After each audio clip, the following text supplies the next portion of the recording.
Halo adik-adik, salam jumpa dengan saya Kak Susi Arsianti dalam course kita Tata Makna Bahasa Indonesia for SBMPTN. Pada kesempatan ini saya akan berbicara mengenai perubahan atau pergeseran makna dalam bahasa Indonesia. Semoga apa yang saya sampaikan akan membantu kalian dalam mengerjakan soal-soal SBMPTN Bahasa Indonesia nanti. Dan jangan lupa untuk memfollow atau memberikan feedback tentang saya melalui unacademy.com/user/susi.arsianti. Baiklah, saya lanjutkan. Adapun lesson description kita kali ini adalah kita akan membahas faktor-faktor yang membuat perubahan makna, seperti faktor tabu atau kesopanan, perubahan zaman, faktor kebetulan, dan faktor polisemi, serta macam-macam perubahan makna. Definisi perubahan makna yaitu adalah perubahan makna atau pergeseran makna terjadi pada suatu kata yang sebelumnya makna kata tersebut bukanlah seperti halnya yang dimaknai saat ini. Jadi, makna kata tersebut mengalami perbedaan atau pergeseran arti dari dulu sampai sekarang. Jadi, di mana arti kata tersebut dulu dan sekarang mengalami suatu pergeseran atau perubahan. Adapun faktor-faktor yang mempengaruhi perubahan makna ada beberapa, yaitu yang pertama atau yang A adalah faktor kebetulan. Maksudnya adalah perubahan atau pergeseran makna yang disebabkan oleh makna kata yang ambigu pada kata itu sendiri. Hal ini menyebabkan makna kata dapat mengalami perubahan makna yang lebih cepat jika dimasukkan ke dalam konteks kalimat.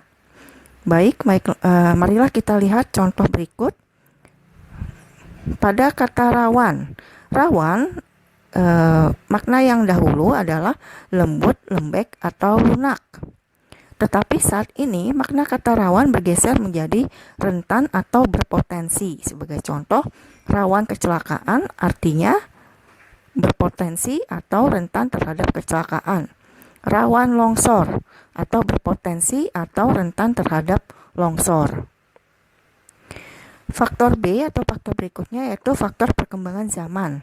Faktor pergeseran makna pada aspek ini disebabkan oleh adanya perkembangan zaman.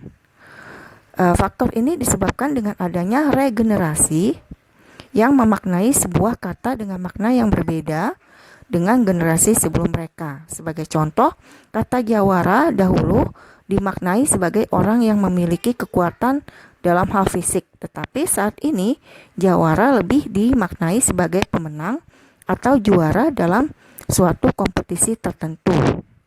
Yang berikutnya atau C adalah faktor tabu. Pada aspek ini, perubahan makna terjadi karena makna tabu yang dimiliki oleh suatu kata sehingga berubah dengan penyesuaian adat dan ketentuan yang berlaku di masyarakat. Sebagai contoh, kata maling diganti dengan kata pencuri, karena kata maling saat ini telah mengalami pergeseran makna di mana maling dianggap sebagai kata yang kasar.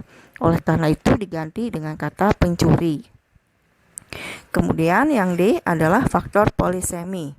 Pada aspek ini pergeseran makna terjadi karena makna ganda yang terdapat pada suatu kata yang menyebabkan pergeseran makna. Sebagai contoh, kata lempung bermaknakan liat dan mudah dibentuk, tetapi saat ini kata tersebut bergeser maknanya menjadi tidak berguna dan mudah rapuh.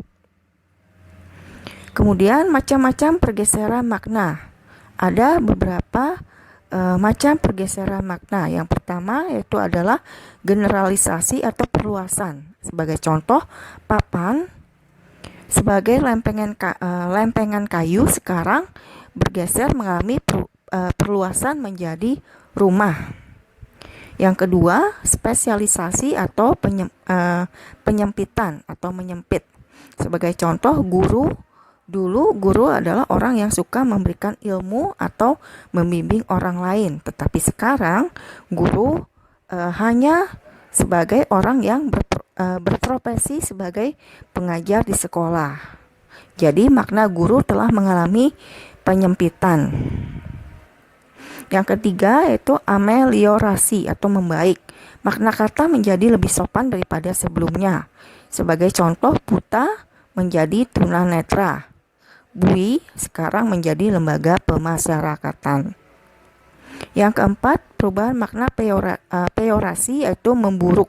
Pergeseran makna pada kata yang menyebabkan bentuk kata berubah menjadi tidak enak diucapkan dan didengar. Sebagai contoh, yang A, istri berubah menjadi bini. Sekarang kata bini lebih populer daripada istri. Kemudian yang B, menurunkan jabatan menjadi melengsarkan jabatan seseorang. Yang kelima yaitu adalah sinestesia. Maksud saya sinesteia, pertukaran makna. Yaitu perubahan makna. Sinestesia adalah pertukaran makna yang terjadi pada kata yang berhubungan langsung dengan panca indera manusia. Sebagai contoh, A, nyanyian itu sungguh indah sekali.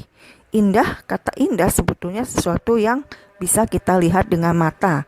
Tetapi indah sekarang mengalami pertukaran makna di mana nyanyian pun bisa dianggap indah. Sedangkan nyanyian adalah sesuatu yang kita dengar. Kemudian contoh B, kau terlihat manis dengan gaun. Dengan gaun itu. Manis sebetulnya sesuatu yang kita kecap dengan lidah kita. Tetapi kata manis sekarang ini bisa kita berikan untuk orang ataupun gaun, di mana manis ini berarti cantik. Keenam yaitu adalah asosiasi atau perumpamaan, pergeseran makna kata yang diakibatkan adanya persamaan sifat antara fungsi sebenarnya pada kata dengan konteks yang melatar belakanginya. Sebagai contoh, kursi yaitu adalah tempat duduk. Oleh karena itu jabatan atau kedudukan dianggap juga dengan kursi. Kemudian parasit, contoh yang lain. Parasit adalah organisme yang bergantung pada inangnya. Tetapi sekarang orang yang menggantungkan hidupnya pada orang lain pun dianggap sebagai atau bisa kita sebut sebagai parasit. Baiklah adik-adik, demikianlah presentasi atau hal-hal yang kakak sampaikan. Kakak harap apa yang kakak sampaikan tadi bisa menambah ilmu kalian mengenai pergeseran makna dalam bahasa Indonesia dan akan membantu kalian dalam mengerjakan soal-soal SBMPTN. Sukses selalu ya.